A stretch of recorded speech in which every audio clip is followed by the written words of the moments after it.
એક જ માંગ કે 2027 ની અંદર સીએમ કોળી સમાજ નો હોવો જોઈએ.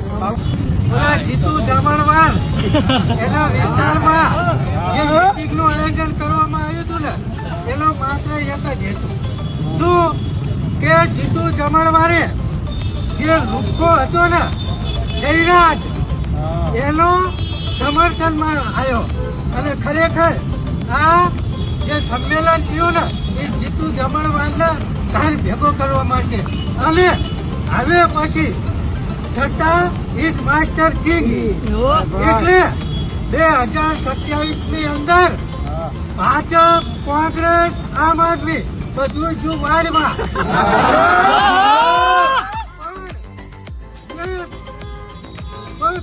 કોળી સમાજને ઠાકોર સમાજને સીએમ બનાવશે ને એની સાથે સમસ્ત કોળી સમાજ હશે. બાકી આ તમામ પક્ષનો તમે બહિષ્કાર કરશો. એક જ માંગ કે 2027 ની અંદર સીએમ કોળી સમાજ નો હોવો જોઈએ. આપણે ન્યાય માટે સતત 30 દિવસથી મહેનત કરીએ છીએ, પરંતુ ખરેખર જો આ વખતે આપણો સીએમ હોય તો આપણે 30 દિવસ સુધી મહેનત કરવી પડે.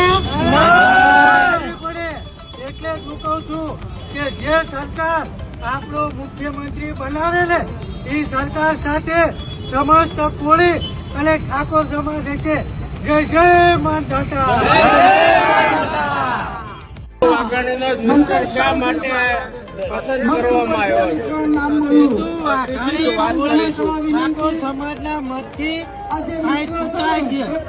અને અત્યારે કૃષિ મંત્રી છે. આજે ખરેખર જયારે નવનીત ભાઈના ન્યાયની વાત હતી ત્યારે આ જીતુ વાઘાણી જે ગુનેગાર હતા ને એના મદદમાં હતા. જીતુ વાઘાણી એના માટે કારણ કે સૌથી વધારે વોટિંગ હોય તો કોળી અને ઠાકોર સમાજનું છે.